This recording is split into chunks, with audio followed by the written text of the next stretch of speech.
Yo, what's going on, guys? My name is Alex, and these are my top 10 players going into the 2023-2024 season. Quickly, before we get started, these are not projections, so don't expect player A to be higher than player B because I think he'll be better than him throughout the season. This is simply based off of last season alone. But with that out of the way, let's get started, and I do want to give some honorable mentions, and for the two honorable mentions I have Damian Lillard and Jimmy Butler. Damian Lillard, I think, had probably his best offensive season of his entire career, and it kind of just sucks that he's been kind of rotting away with the Blazers, so hopefully he gets traded pretty soon. But what kind of keeps him out of the top 10 in my opinion is his defense. I do think Dame is one of the worst defenders in the NBA. And then with Jimmy Butler, look, Jimmy Butler, super high impact guy. He's going to make sure that your team is at least competing in the playoffs. But I think a conversation needs to be had about just how great he is in the playoffs. I think that, especially with this playoff run, I think it got a little bit overrated. He was very good in that Bucks series, but as the playoffs went along, he definitely wasn't as great as that first series. And I would even say he probably wasn't even as good as what he was doing in the regular season. And hey, I mean, shout out to Jimmy Butler because I wasn't expecting him to make the finals this year. He did it again. He proved a lot of people wrong. So if you had him in the top 10, I honestly wouldn't care.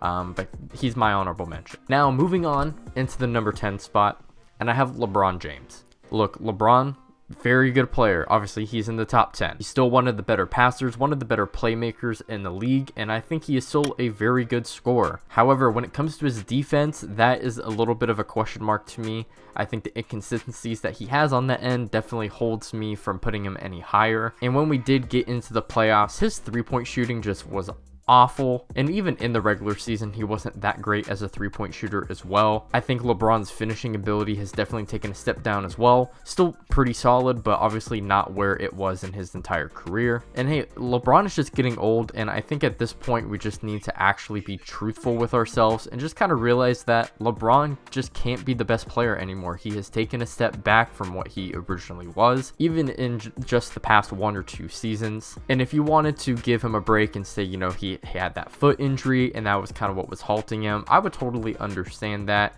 But even before the foot injury, I just think those steps down were still prevalent even before the foot injury. It just got heightened as soon as that foot injury happened. So again, if you want to have him a little bit higher, I would understand. But for me, he's number 10. Moving on into number 9. And we got Anthony Davis. Now, this is a pretty good comparison because LeBron and AD are on the same team, and I think you can probably say, hey, LeBron is the best player on the Lakers. Why is AD over him? Well, in my opinion, especially when we got to the playoffs, I feel like a lot of the reasons why the Lakers were winning games was not because LeBron was taking over in the fourth or even like just throughout an entire game. A lot of it was nitty-gritty games, and a lot of it had to do with Anthony Davis's defense. AD proved in the playoffs that he is the best rim protector in the NBA, and if he's not number 1, he's number 2, probably behind Jaren Jackson Jr. In the playoffs, he was averaging close to like 3 blocks a game, which is super impressive. And yes, Anthony Davis was very inconsistent offensively as the playoffs went along, and again, that's why I don't really have him any higher. But when it comes to just comparing AD and LeBron, again, since they're on the same team, I just think AD was so much more impactful to why the Lakers were winning games later on in the season, on top of them obviously getting better players. And in the playoffs, I think AD, high impact, the defense was there. That alone is what puts him over LeBron in my opinion. But if you wanted to interchange, again, I wouldn't mind. Moving on into number 8, and we have Joel Embiid. Joel Embiid continues to prove to me why he is just not that guy. He is number 8, so I'm still giving him, in my opinion, a good enough credit for what he has done. He won the MVP award. He's one of the best scorers in the NBA. With the fact that he was averaging around 32 points per game and had one of the best true shooting percentages in the league, I think speaks volume to just how great Joel Embiid is. Embiid, again, just continued in the playoffs to just kind of poo-poo his pants. His stats continually go down, his efficiency, his scoring. And the fact that Joel Embiid, again, just has not been able to make it to the conference finals, I think really just speaks volumes. And the reason why I would have Embiid over AD is while the inconsistencies in the playoffs were definitely there. Same thing with Anthony Davis. He was inconsistent in the playoffs. I just felt like in a regular season perspective, Embiid by far had a better season than AD. If you wanted to have Embiid higher on this list because you felt like the injuries were concerning to you, I would understand that. But I think we really have to start asking questions about, is Embiid actually going to be healthy when we get to the playoffs?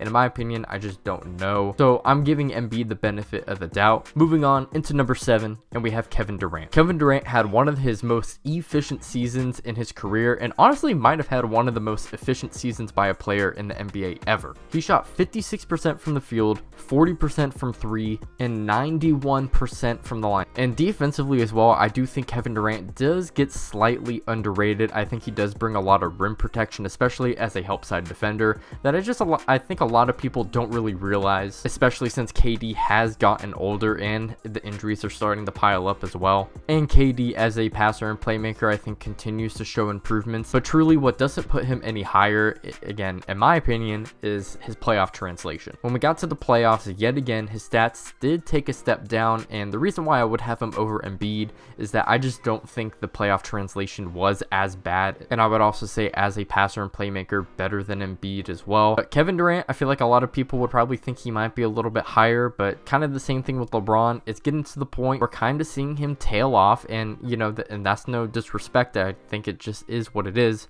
But being at number 7, I don't think is a slight, because again, the league is very talented. Moving on into number 6, and I got Jason Tatum. Led the Celtics to one of the best records in the NBA, and statistically as well, you have to, you know, put up the numbers to even be up this high, but statistically was also very impressive as well, being a 30-point per game scorer, and definitely inserting himself as a top 5 MVP candidate this year. The reason why I would put him over Kevin Durant is I do think Tatum is by far and away a better defender. I just think he's more versatile, and in terms of being a scorer and also a playmaker, I think Tatum and Kevin Durant are on very similar terms. So with that alone, I would put him over KD. And even though a lot of people may think Tatum does fall off a cliff when we do get into the playoffs, I don't think it's as bad as some people make it out to be. I definitely do think it's actually better than what Kevin Durant did this past season. But again, a slight dip in playoff translation is kind of what keeps Tatum from being any higher. But he definitely has an argument to be higher, especially with my number 5 guy. And at number 5, I have Kawhi Leonard. Now, it should be said that I'm assuming everyone is going into this next season healthy.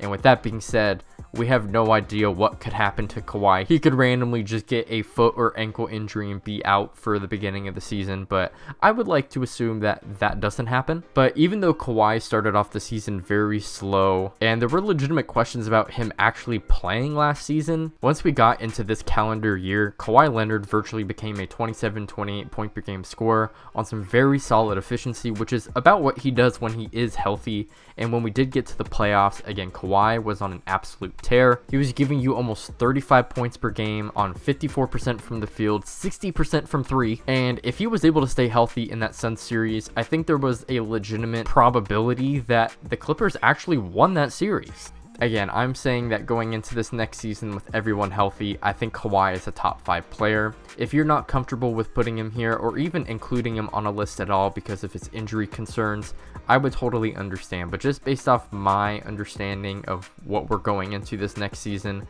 I think Kawhi just has to be here. The playoff translation is there. That's something I really value.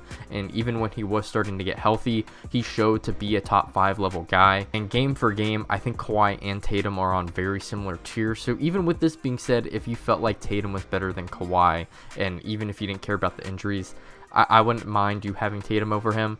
But in my opinion, the playoff translation is just so much better. Moving on into number 4, I have Luka Doncic. I understand Luka didn't make it to the playoffs, and I feel like a lot of people have some major winning bias to maybe not having Luka here at number 4. I have definitely seen more people get comfortable with taking Luka out of the top 5 simply because the Mavs didn't make the playoffs.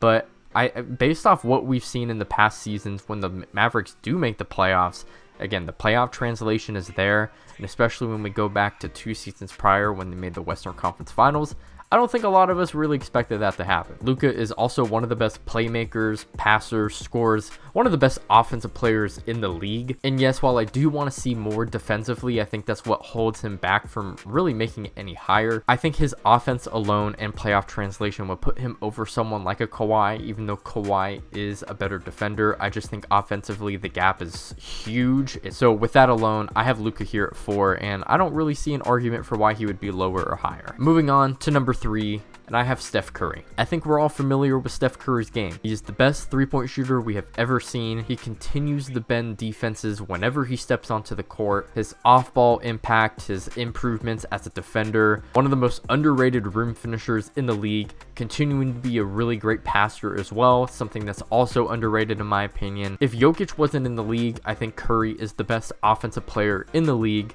He is better than Luka, and again, I think Curry is a better defender than Luka despite being smaller in size than him. And even with inconsistencies from his teammates like Andrew Wiggins and especially Klay Thompson and Jordan Poole in the playoffs, he was still able to bring the Warriors past the Kings in a dogfight of a series. And even though they did lose to the Lakers, I do think the Lakers were the better team.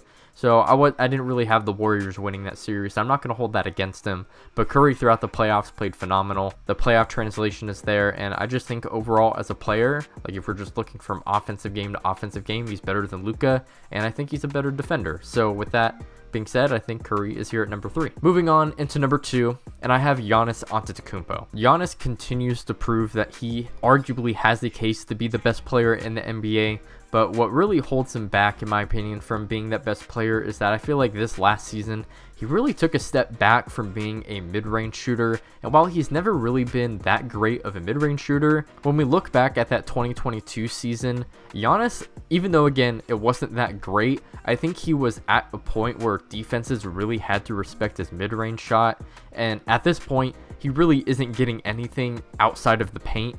And that's really unfortunate, and that alone I think is why I have him not as a number 1 player. But Giannis is one of the better scorers, rebounders, continues to be a good passer, playmaker, and defensively as a weak side defender. He's probably the best weak side defender in the NBA.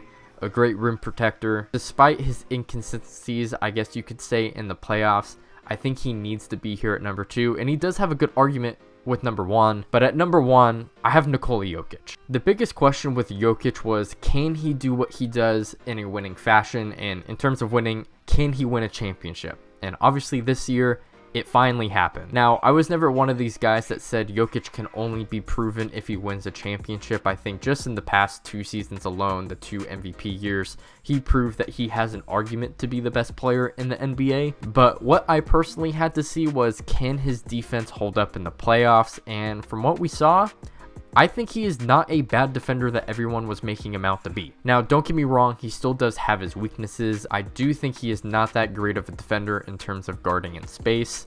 And as a rim protector as well, he's just not a vertical guy, so he can contest, but guys are still going to kind of score over him. But what puts him at number 1, in my opinion, is just how great of an offensive player he is. He is by far and away the best offensive player in the NBA. And I would just say, based off this 3-season peak that he has had, his 2 MVP seasons in this last season, I think he has the argument to be a top 10, borderline top 5 offensive player of all time. And while the gap in defense between Giannis and Jokic is pretty large, I wouldn't say that Giannis is a top 5, top 10 defensive player of all time. I think he's actually quite far from it, but still a very good defender. But Jokic's peak as an offensive player is just so high. And when we got to the playoffs, not only did his volume go up, but his percentages, while they went down, were still well above league average, especially when you look at the true shooting. And when we got to the playoffs, his defense did not affect his team winning.